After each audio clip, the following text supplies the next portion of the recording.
Well, good evening. So, welcome to the personality development session, lecture 11.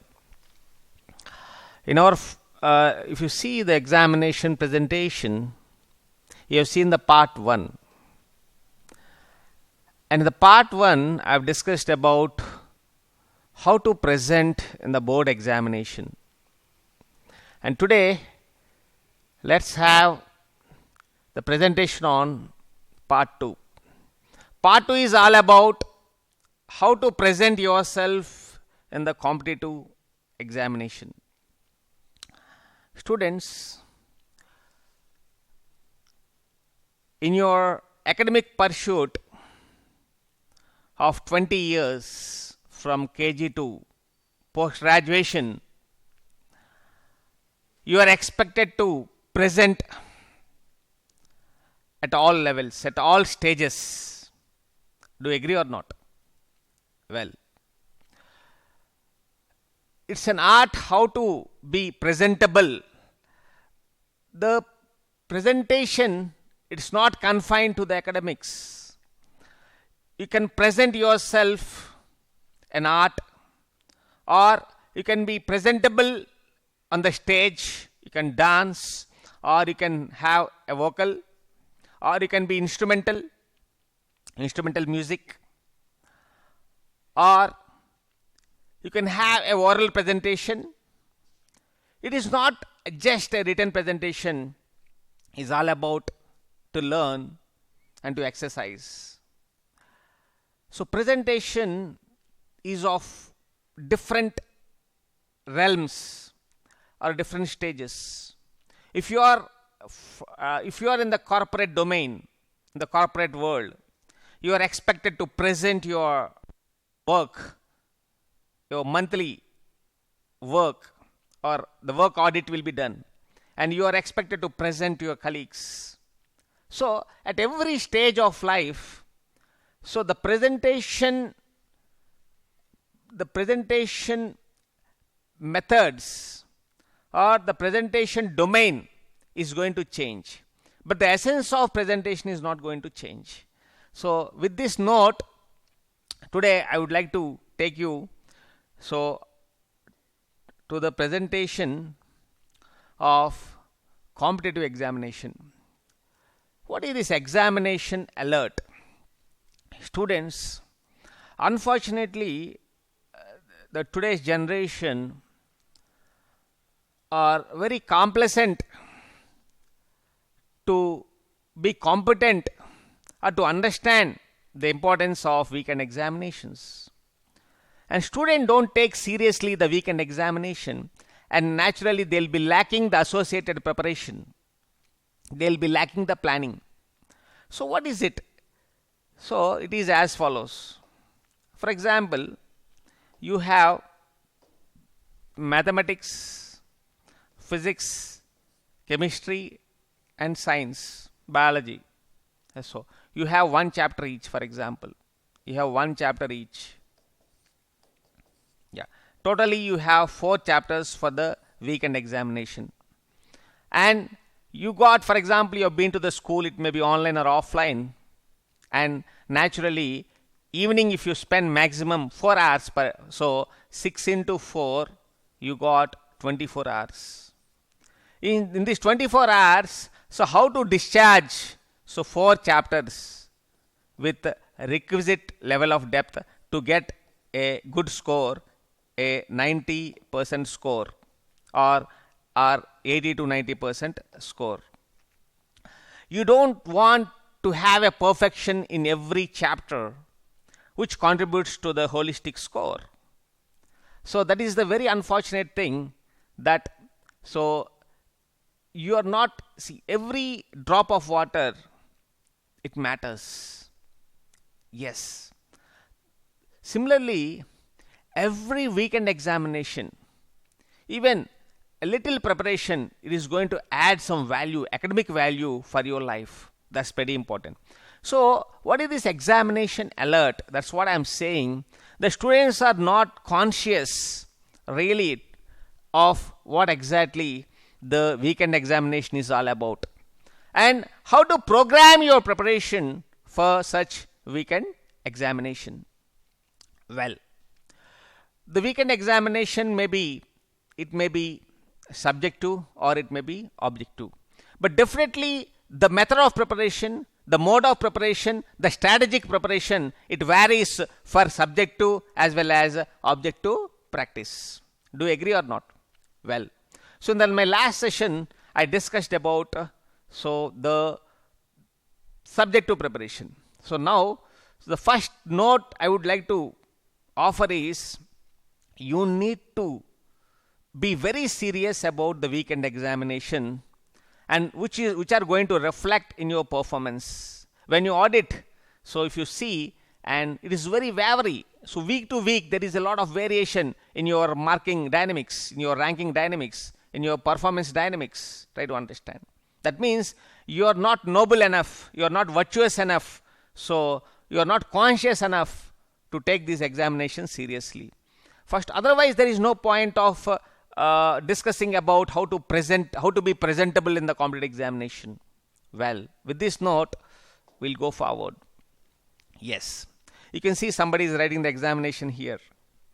Because the examinations which you are going to give, particularly competitive examination, it is going to dictate the fate of admission process. Fate of admission process. What does it mean? Students, for example, in your 9th, in your 10th, in your 11th, and in your 12th. Okay, let us take 8th also. Let us take 7th also, no problem. Since you are foundation students, yeah. For example, in 7th, your score is greater than 85%. Similarly, 85% in, similarly 90%. Similarly, in 10th also you have greater than 90%. In 11th and 12th also you got 90%. So on an average, if you see your score is more than 90%. Well, but can you tell me any college or any university or any engineering portal or a medical portal, by seeing your score, the plus 2 score, you will be offered an admission? Definitely not. Such is the importance of competitive preparation. Without being or without scoring a competent score, you cannot get into any engineering platform or graduate platform. This is a very important note. You have to understand why the competitive examinations are very, very important. So these competitive examinations are going to dictate your fate of admission. Dictate your fate of admission means it all depends on, you may reach out IITs, you may reach out NITs, you may reach out IIITs, you may reach out centrally funded universities, or you may reach out deemed universities, or you may reach out privately managed universities. Try to understand. So where you basically land, I already conveyed to you, it depends on your preparation. If you have a 10 hours of preparation every day, it comes out to be 300 hours per month. It is going to be 3,600 hours per year. Similarly, if you just work 5 hours per day, it is going to be 150 hours per month, and it is going to be 1800 hours per year. And naturally, a student who is going to struggle hard for good number of hours, he is having a good chance to be in IITs, or he is going to be in the medical stream. And the student who is doing underperformance, so definitely he will be in the other universities like NITs or IIITs or centrally funded institutes, universities, etc. So this is very, very important. Yeah, how serious you are for your academics, it is going to matter. It's going to matter a lot, because the volume of preparation, the amount of hardship you are investing, it matters a lot. But unfortunately, so you are unaware. Well, So straight away, let us get into the examination tips for the competitive examination. Right. Well, so how to write perfect answer for any examination? So for any competitive examination, so two aspects are very important. So competitive examination means there are two aspects. So one is the speed, the other is accuracy, precision. These two are the main ingredients. Okay, you have to be in the always should be in the subconscious state while taking up a competitive examination. Well, students, what is the speed and accuracy is all about? Can you tell me? I'll ask a question here. You can raise your hand. So, I'll ask a question. So, how do you maintain a good speed in the competitive examination? Can anybody? Yeah. Come on, you can ask a question.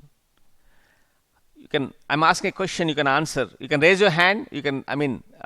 You can raise your voice. Raise your hand if you have answer. How you improve your speed and accuracy? This is the question for you. Come on. In your mobile, you can raise your hand. So I can ask a question. You can answer the question. Sorry. Nobody is raising the hand? Yeah. Very good. So somebody is raising the hand. So let us see who is raising the hand here. Yeah. She is Nihita. Nihita, could you answer my question? Nihita. Yeah, speak. How do you maintain speed and accuracy in the competitive examination? Yeah. Come on, answer. Yeah. Nihita. Speak. Speak, we could hear if you speak. Come on. Make an attempt. No? You speak, we could hear.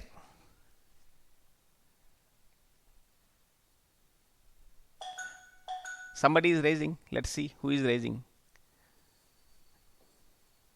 Yeah. PV Nandan. Good. Nandan, you can speak. How do you maintain speed and accuracy? Nandan. You can speak, we could hear. Mr. Nandan? Hello? Well, you are unable to speak. Anyhow, I'll answer your question. Yeah. Well, students, speed can be maintained by any aspirant only when you have a thorough practice. What does it mean? For example, when you're reading a newspaper generally you'll be glancing it. You will be not thoroughly digesting it. You will be glancing it. Similarly, when you see a television, naturally you'll be glancing it. You don't be involving and you don't be memorizing everything, right? So, try to understand, students. There is a difference between reading a newspaper, reading a novel or a storybook, and learning academics. There is a difference. Do you agree or not? Yes, that's the difference. For example, first time when I see someone, what happens? Like, I understand that he is a good boy or with some name, okay, some Rahul, something like that. Second time when I interact with him, I understand so his some of the qualities. And third time when he comes, I get an opportunity to understand his personality more and more. And fourth, fifth, sixth time, so I get a very deeper insight about the personality. Try to understand. Similarly, when you try to dig deep into the subject, naturally, you will realize the deeper insights of the subject, or you'll be in the realized state of the concept, particularly. So, you will be thoroughly convinced. So, any question, effortlessly, without paper and pen, you can answer. So, that is because the same question, for example, there are 5 students are there in a class and they write in the competitive examination. of objective type. These 5 questions, in answering a question, so one student takes 2 minutes, or another student takes just 40 seconds, and another student takes 4 minutes, and another student takes just 10 seconds. So what is the difference here? The difference is in intensity of preparation. So what is your intensity? Okay, that's very important. So what is the, are you maintaining a concentrated heart that I have to make it a good score this weekend, better than at least 10% than the weekend, the last week? That should be the attributes. For example, last week out of 300, you got for example 160. And what should be the next target?